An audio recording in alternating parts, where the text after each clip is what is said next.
제가 20대 국회 등원 첫날에 이 청년기본법을 발의하고 나서 굉장히 지난한 과정을 거쳐서 그래도 다행히 우리 여가위 위원장님을 비롯해서 우리 간사님께서 동의해 주셔서 이렇게 공청회가 열리는 것에 대해서 굉장히 깊이 감사드린다는 말씀을 드리고요.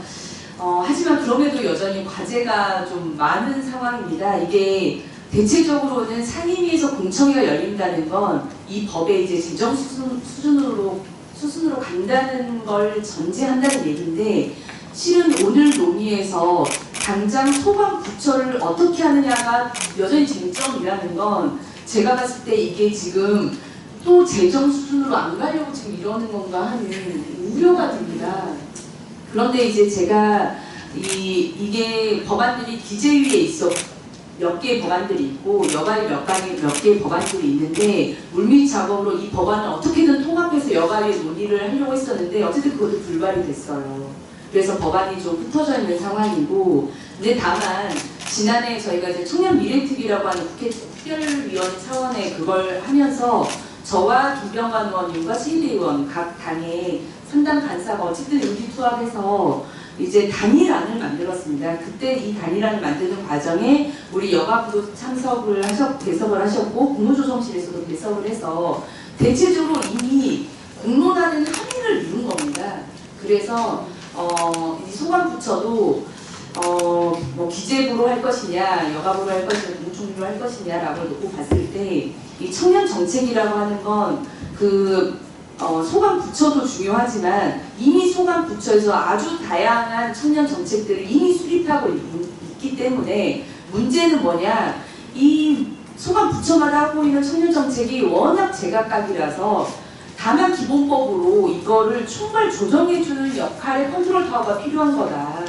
그렇기 때문에 지금 우리 청년 기본법을 만들자고 하는 건 그러한 조정의 범주에 대한 책무를 명확히 주자라는 거죠. 그래서 그렇다고 한다면 그 역할은 국무총리가 후반 이제 기본계획을 수립하고 그 국무총리 소속의 청년 정책조정위원회를 두는 방식, 그리고 청년정책 조정위원회의 역할을 구체적으로 하기 위해서는 반드시 국무총리 소관 산하에 사무국을 둘 수밖에 없겠다.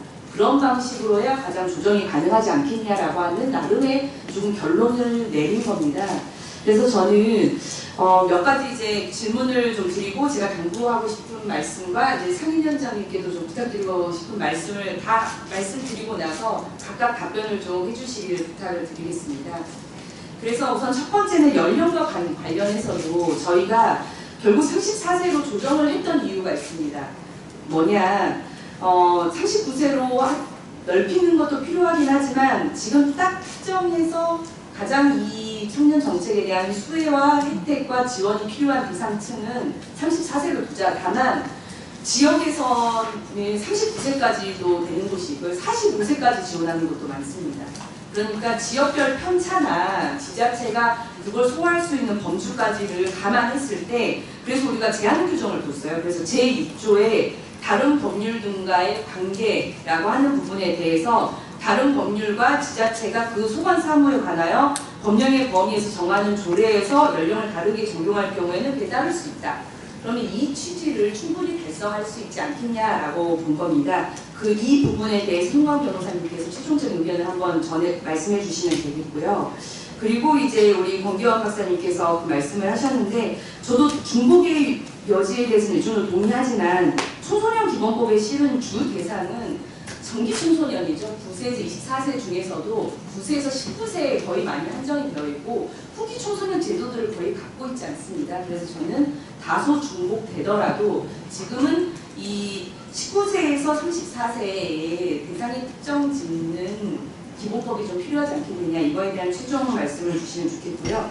두 번째로는 우리 국무조정실, 우리 청년 미래TV에서 최종적인 그 안을 도출했을 때 혹시 같이 배석을 하셨었나요? 잠시만.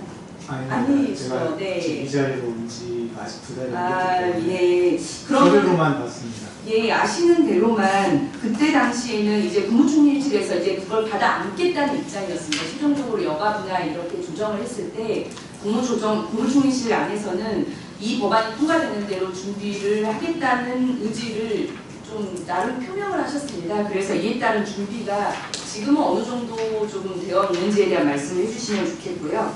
세 번째로는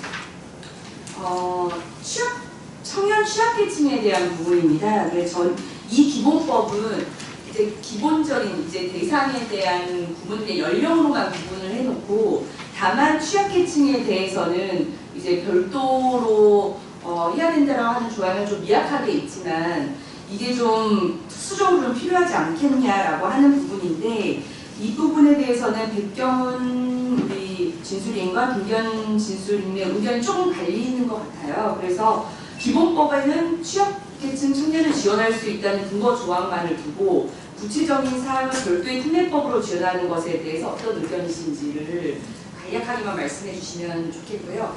마지막으로 우리 위원장님께 좀 말씀을 좀 드리고 싶은데 제가 초반에 말씀드렸던 것처럼 가장 큰 문제가 그러면 이 소관부처를 어떻게 지정하느냐에 따른 문제가 있을 때 국무총리실에서 주관한다라고 한다면 실은 이제 정무위 소관이 될 수도 있는 상황이라서 만약 이걸 우리가 공청회를 통해서 이 법안은 그래도 이제 국무총리실에서 국무총리가 정책을 결정을 기본계획을 수립하고 국무총리 소관에 정책조정위원회를 두는 방식으로 한다면 이 법안을 다시 정무위로 보내실 생각이신 건지 그러면 정무위에서 또 다시 공청회를 열게 되는 것인지 그러면 우리 위원회에서 이 법안을 여기서 통과시킬 방법이 없는 것인지 그래서 이 부분에 대한 우리 위원회의 역할, 과제 등에 대해서 좀 말씀을 좀 해주시면